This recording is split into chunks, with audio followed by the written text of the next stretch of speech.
We may define an air mass as a large body of air in which the temperature and humidity are more or less constant. These bodies of air originate from source regions where they originally develop their characteristics, because, given time, air will pick up the characteristics of the surface that underlies it. For example, if the surface of the Earth is cold and wet, then the overlying air, given enough time, will also become cold and wet. Conversely, if the ground is warm and dry and the air overlying it remains there for long enough, it too will become warm and dry. In order for the air to obtain the characteristics of the Earth's surface, the air must remain over the source region for quite some time. We can observe this phenomenon in areas of high pressure or anticyclones, where the winds are light and the air mass is stationary.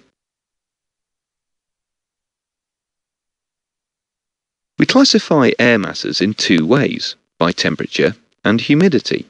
In the classification of temperature, we use the description polar, which is cold air from polar sources, and tropical, which is comparatively warmer air from tropical origins.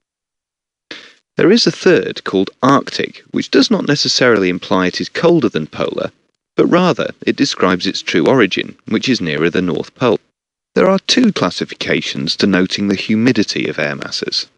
The first is maritime, which implies a moist air mass whose source region is the sea. The second classification is continental, which implies a dry air mass whose source is a continental landmass. We use a combination of the temperature and humidity characteristics to label and list the air mass types. In temperate latitudes around the United Kingdom, these are polar maritime, polar continental, tropical maritime, tropical continental, Arctic, and finally returning polar maritime. Under certain conditions, these air masses will affect the United Kingdom. In order for them to do this, they must move from their source region. However, once air masses move, they become modified by the surface they are moving over. They will normally either become warm or cool as they move. This will dramatically change the air mass and create unique weather characteristics. If an air mass moves to a warmer area, for example towards the equator, it will be warmed from beneath. Its environmental temperature lapse rate will then increase and the air will become unstable. Vigorous ascent of air may take place, and if there is moisture in the air, cumuliform clouds would develop. Conversely, if air moves from its source region to a colder part of the globe, for example towards the poles, it will be cooled from below. Its environmental lapse rate will decrease and the air will become stable. If there is moisture present in this type of air mass, low-level stratiform clouds will develop.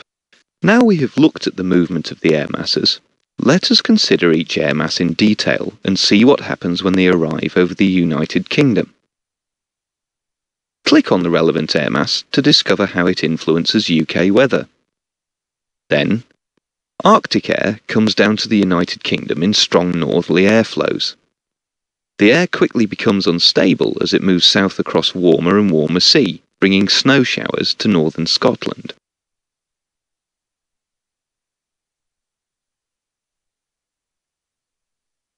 Polar maritime air approaches the British Isles from the northwest. Its source region is the North Atlantic, but when moving south it will pass over warmer surfaces. This will cause it to become increasingly unstable as it approaches Europe. As a result of the instability of this relatively moist airflow, we tend to get cumulus and occasionally cumulonimbus development, so showers can be expected, perhaps even with hail and thunder in certain circumstances. Daytime flying conditions are quite bumpy, caused by the instability and the overturning of the atmosphere. However, visibility is generally excellent outside of the precipitation zones. Showers usually die out inland overnight as the land cools, often leading to clear skies, inversions, and sometimes radiation fog.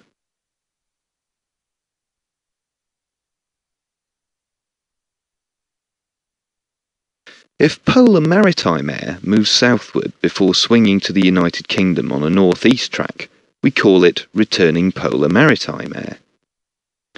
It is distinct enough to have a classification all of its own. As the initial track is southwards, the air mass becomes unstable with plenty of moisture gathered on its passage over the ocean. However, when it then heads towards the United Kingdom, it can become stable in its lower layers as it travels slightly polewards and cools a little from below. However, the rest of the air mass, for example the middle and upper parts, are still unstable. The cloud type which forms in returning polar maritime air is generally stratiform in the lowest layers, with potentially unstable convective cloud in the middle layers.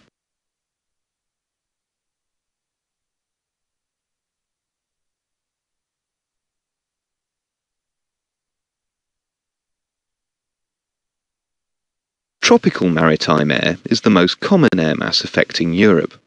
Its origin is the mid-Atlantic around the Azores, and so it approaches from the southwest, cooling from below on its northward track, thus increasing its stability. Since it is the lower layers which cool, only low cloud is produced with poor visibility and advection fog, especially on windward coastlines. Inland conditions are often slightly better, but still relatively poor with extensive low cloud. Inland in summer, however, there is usually enough heat from the sun to lift and occasionally break the cloud into shallow cumulus cloud.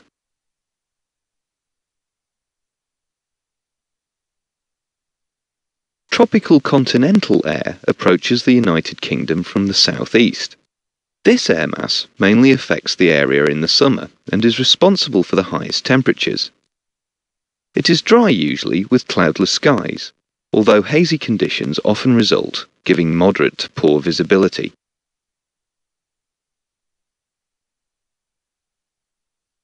The polar continental air mass affects Europe in winter only. Originating from Siberia or northern Russia, it is a stable, very dry and cold air mass. Polar continental air has little moisture since its origin is over an extensive landmass. It brings cloudless but bitterly cold conditions to much of the country. If there is sufficient track across a sea area like the North Sea, there will be enough warming from beneath and picking up of moisture to cause convection to take place. On occasions, this convection can be extremely vigorous, with snow showers resulting on eastern coastal areas.